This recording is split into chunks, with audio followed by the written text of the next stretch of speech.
make it a part of your day, young Muslim and old Muslim and male Muslim and female Muslim, in a time where sin has become pervasive and invasive in it, as if make a lot of istighfar.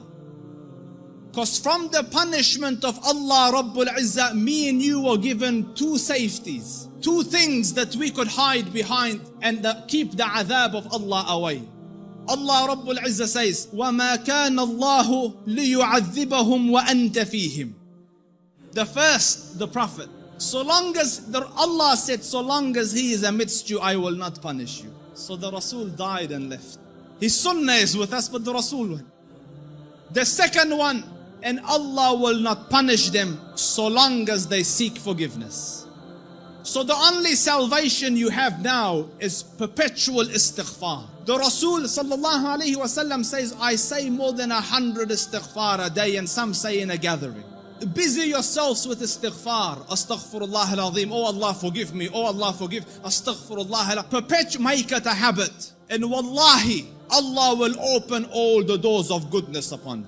In the time of Hassan al-Basri, he was alim, zahid, taqiyyun, naqi, lillahi al-wali, min al-shaytani bari, a righteous man. And he had students. So he was busy with them. And a man came and he said, Shaykh, I have problems.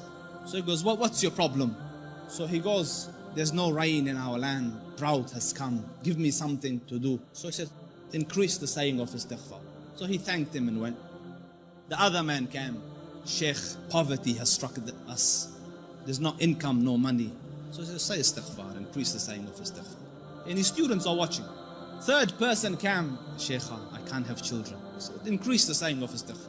So the students look at the Sheikh, every person came with whatever sickness. You have one medication, just injecting everyone the same thing. What's going on? So the Sheikh said, it's from the Quran. فَقُلْتُ اسْتَغْفِرُوا رَبَّكُمْ إِنَّهُ كَانَ غَفَّارًا يُرْسِلِ السَّمَاءَ عَلَيْكُمْ مِدْرَارًا وَيُمْدِدْكُمْ بِأَمْوَالٍ وَبَنِينَ وَيَجْعَلْ لَكُمْ جَنَّاتٍ وَيَجْعَلْ لَكُمْ أَنْهَارًا. Make istighfar of Allah. Allah will send the sky down with helpful rain for you. He will bestow you with wealth and progeny and make your gardens grow, and around it springs of water will come, all for the saying of istighfar and the returning to Allah Rabbul Izzah with seeking forgiveness of Allah Rabbul Izzah.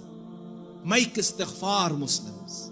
Amidst the scholars of the past, one of the famous ones is Ahmad ibn Hanbal.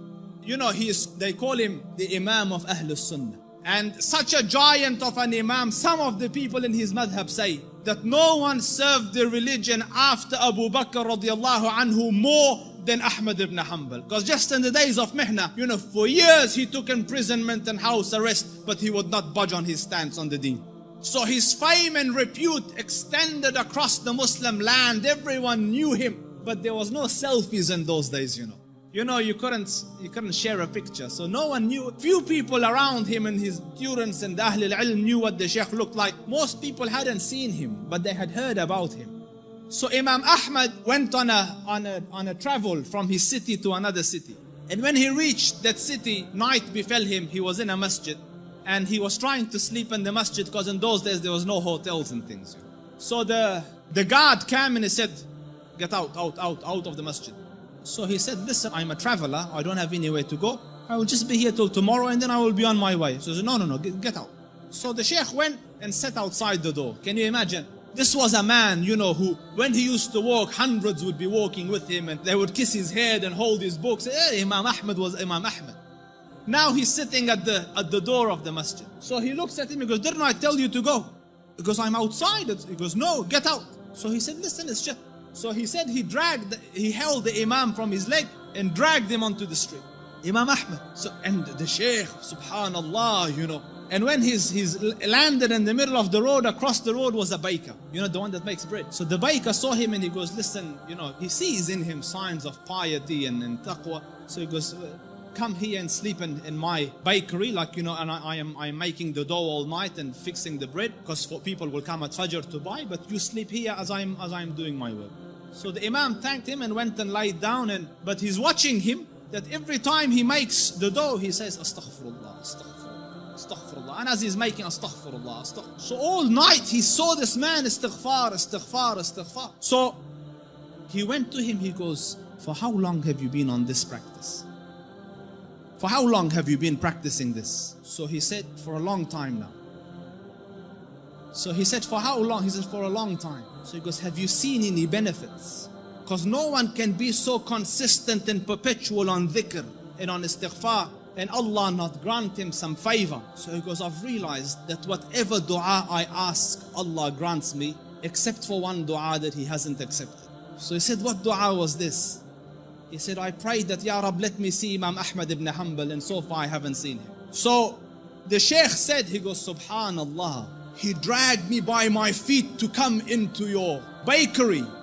Simply because, imagine, out of my city into his house, out of his house when I was refusing, dragged me by my feet so that I could come and answer to your dua.